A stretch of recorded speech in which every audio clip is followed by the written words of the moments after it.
Hi everyone, Rich from Mowd here again today. We've got some essential garden maintenance to take care of today.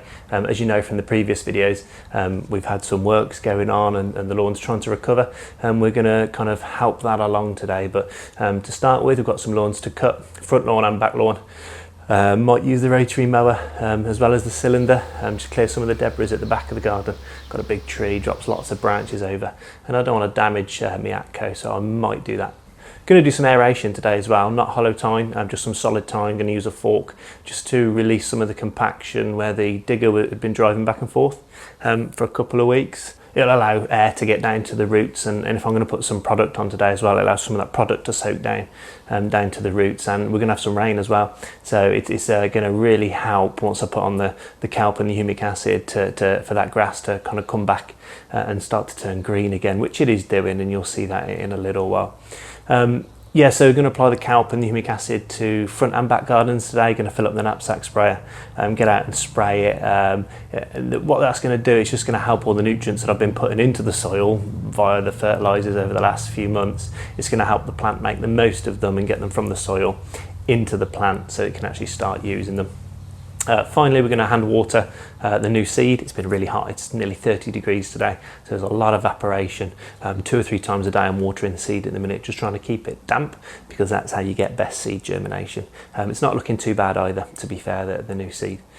So we've got a little bit of potassium as well that we're going to put down today. That's already in the humic acid product that we're going to put down. And potassium, especially for our lawn at this time of year, is a really important product, because it's going to help the lawn recover, especially the bare patches that you can see. Potassium is used for disease resistance, traditionally put down in kind of the autumn time to make it a bit more hardy and disease resistant for the summer. But disease resistance is important if you've got a dry lawn, really wet lawn, malnourished lawn. So potassium is going to be really effective today, or really important. Potassium also helps the photosynthesis of the plant, so if we give it enough water, it's got plenty of sunlight at the moment, it's going to help the plant photosynthesize, and actually helps the plant use the water that it's got more efficiently. So when that's been coupled with monsoon, our wetting agent, actually means that we can get away with a lot less water on the lawn, and therefore with the longer hot summers that we're having, the lawn's going to keep looking green and lush. Again, the kelp is kind of like the seaweed, really, just going to top up the biostimulant in the lawn and help the nutrients get from the soil into the plant. Yeah, we're going to cut the front lawn as well today. Cut the front lawn for the first time in ages, a couple of days ago, and we started to do some checkerboard striping. Today when we cut it, you'll really see those stripes start to come out, because we're going to burn them in.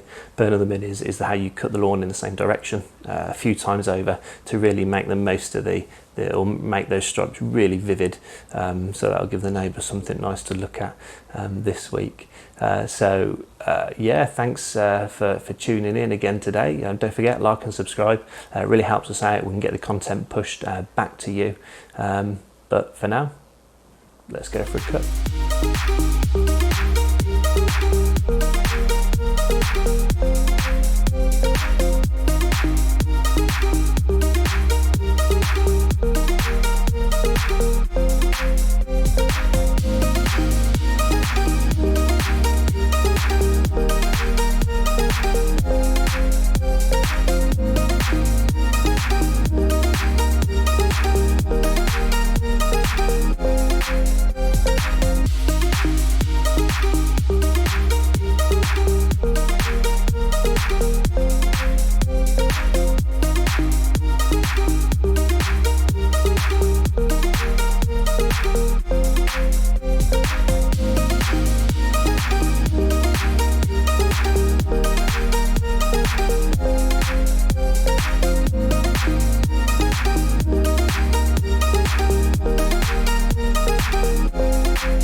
Right, so we've cut the lawn. Lawn's looking really good today, actually. We give it a double cut again. It's just a little bit sparse in some areas, but what I'm going to do now is mix up, like I said, I've got some humic acid and some kelp, and there's a little bit of potassium in these as well. And we're going to put that down on the lawn, and that really is so all the nutrients that we've put into the lawn via all of our summer, autumn, spring fertilisers can actually get into the plant. I spoke a little bit earlier about the potassium and the benefits of potassium. It's a really kind of underused macronutrient. It used to be an autumn product. You'd put it on in the autumn, and the idea there is that you'd give it, the grass would become more disease resistant for the harsh winter.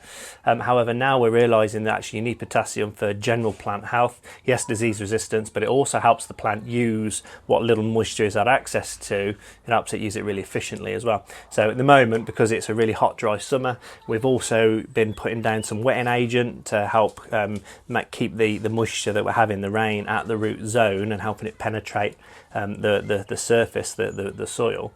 So this again is just going to help that general plant growth. It also aids in the photosynthesis of the sword as well. So I'm going to not just put this on the area it needs repairing, it's going to go all over, and it's going to go on the new seed as well, which should really boost the germination rate of that seed as well. And I think we've got some rain coming, so I'm going to mix it up nice and quick. So I'm going to pop it in the knapsack sprayer. We've got a 4-gallon sprayer here. Now the humic acid is a 1/4 teaspoon per gallon. So I can pop 1 teaspoon of humic acid in the measuring jug. There's no need to be heavy-handed with this either, because you can always apply it as regularly. It's very difficult to over-apply this. You just end up wasting money. And then the kelp, we're going to apply this at 1/8 of a teaspoon per gallon. So that's 1/2 teaspoon by my maths. There we go. And the reason I'm putting it in here and not straight into the spray, so I can give it a good mix up in here. And you could apply some other stuff. You could put wetting agent, you could put nitrogen in there if you wanted to, but the key there is to make sure that you do a little test in a jar first before you put it in the sprayer, to make sure it doesn't kind of turn into like a gel and it doesn't come through very easy. So I'm just going to apply a little bit of water, give it a good old mix up to start with. So that's really dark, rich. Look at that. So there's loads of sediment in there at the moment, so I'm going to need a good amount of water. Good job we're in the workshop with all the water running all over the top here. It really doesn't matter. Some items you've got to be really careful as well with staining. Iron, if you're applying liquid iron, and you get that on any kind of stone, you'll start to see all the orange kind of rust. So just be really careful with that. These are organic products, so absolutely no problem with staining on these ones. Lovely. So just give that a good old mix up now, and then into the sprayer.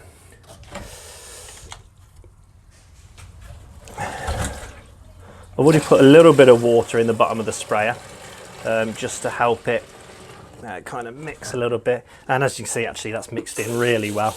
There's very little sediment left in there, but I'll just wash the jug out. And then I'm going to fill this up now to the 4-gallon line, which is, let's see, that here.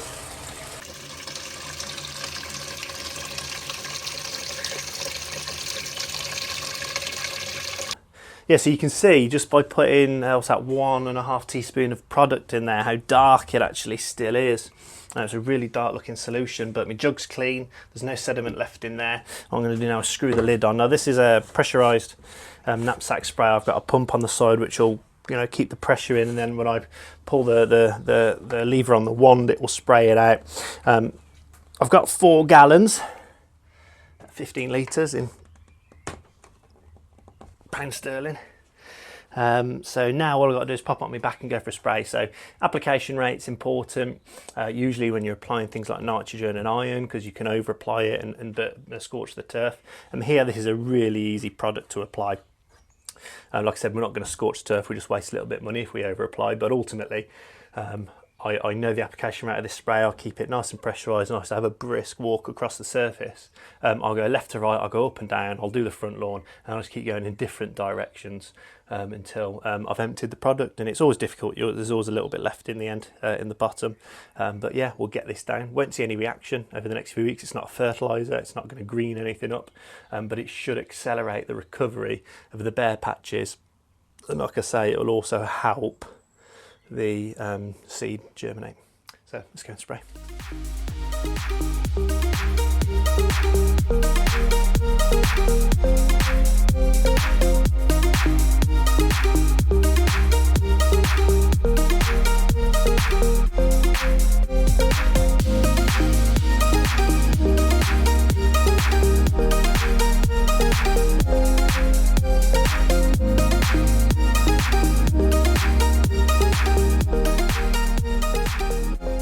So that's all the spraying done. The Kelp, Humic Acid, a little bit of potassium, all that's down on the grass now. Paid a little bit more attention to the new seed, the new turf, and this area along here that's looking really bare.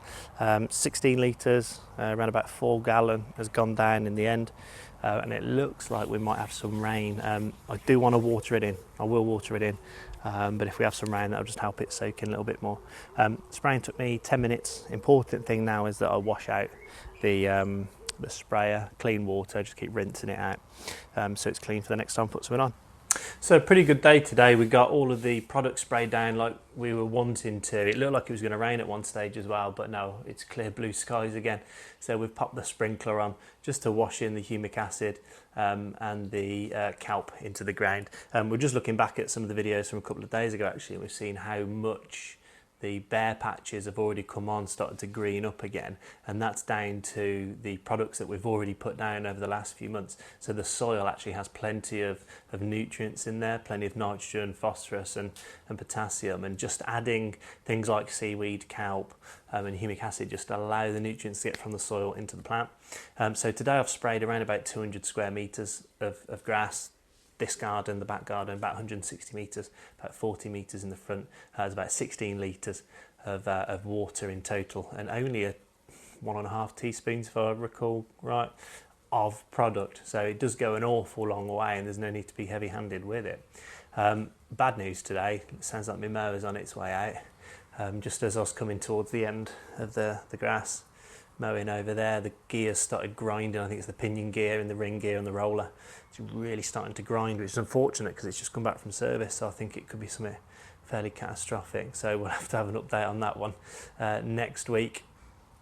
Yeah, so I say the sprinkler's on tonight now. I've just hand watered the grass seed as well. I've got to keep that damp if you want it to germinate well, but it is coming on. It's looking quite nice. So the front lawn's looking absolutely brilliant today. So we've cut it again, burnt the stripes in, and you'll see, put some photos on, some video of that, how vivid those lines are.